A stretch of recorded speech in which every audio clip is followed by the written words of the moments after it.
Mr. Jones, have you ever been convicted of a crime? Oh no, never been convicted of a crime. Are you sure? Yes, I'm sure.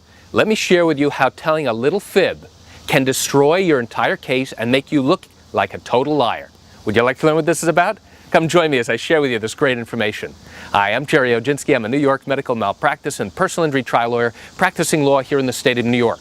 Did you know that telling a little fib, telling a little contradiction, a little white lie, can not only destroy your entire case, but can make you out to look like a real big liar? Let me share with you how this might come about. During your pretrial testimony in a medical malpractice case, in a car accident case, or even an accident case, you're asked this innocuous question. Mr. Jones, have you ever been convicted of a crime?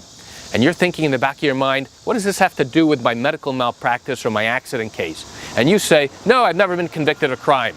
Never believing that the defense is going to do an investigation to look into your background. And you say, no, never been convicted of a crime. And so now the defense attorney moves on. And he doesn't have any information at that moment to contradict you.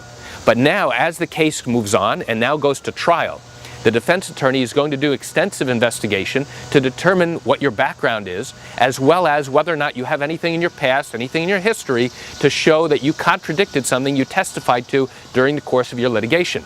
So if it turns out that you have been convicted in the past, now here's how this is going to be used at trial. You're on the witness stand. You've now testified.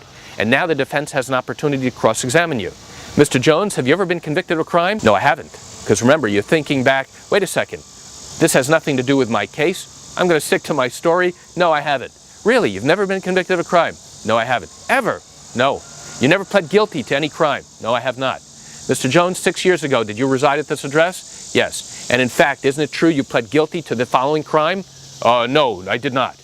Really? Your Honor, I offer this document to evidence. I ask the court to take judicial notice that Mr. Jones not only was convicted but pled guilty to this crime. Now, the mere fact that he was convicted has nothing to do with the key issues involved in this particular case.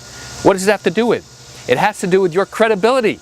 And if you had destroyed your credibility by telling one little inconsistency, by telling one little lie, the defense will now use that later on to show that you are a total liar. The judge will give the jury an instruction and say, ladies and gentlemen, if you find that a witness has testified falsely about one thing, no matter whether it's small or large, you are entitled to disregard all of their testimony. So why do I share this great information with you? I share it with you just to give you an insight and an understanding into what goes on in the litigation process and what happens if you tell one little fib, one little lie, how it can make you out to be a total liar and destroy your entire case. You know, I recognize you have questions or concerns about your own particular matter, and if your matter happened here in the state of New York and you do have legal questions, what I encourage you to do is pick up the phone and call me. I can answer your legal questions. This is something I do every single day, and I welcome your call.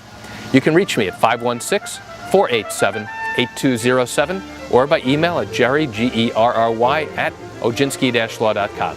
That's it for today's quick video. I'm Gerry Oginski. Have a wonderful day.